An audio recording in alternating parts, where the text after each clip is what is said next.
Hey everybody, how's it going? Got a real special episode for you today. We reached out to you, the audience, because we want to know your opinions, because believe it or not, it actually matters.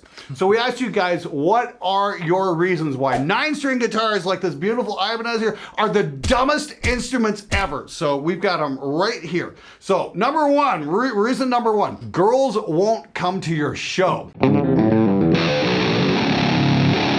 I think that's a true fucking story. How many of those shows have you been to? How many girls have you seen at like, shows at like, like Periphery or something like that? A lot. What an absolute liar.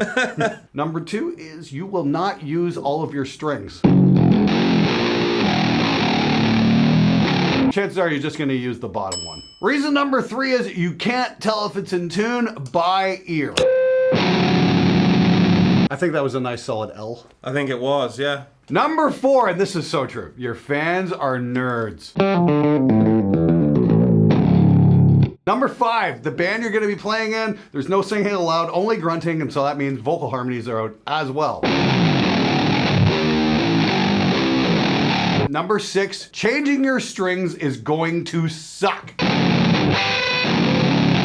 Number seven, this is kind of related to that first one, is you can't afford new strings anyway because you spend all your money on new tattoos.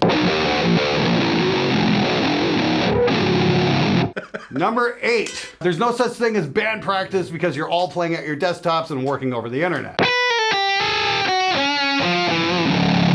And reason number nine is because you're all playing at your desktops, none of you can play it live. I'll write it and we'll do it live.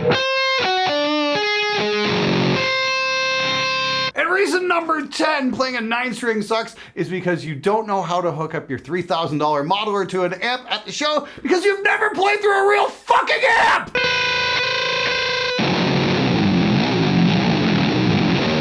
Bonus reason number 11 is because if you buy a 9-string, you're just gonna wind up in a band with Andrew Baina. Jerks!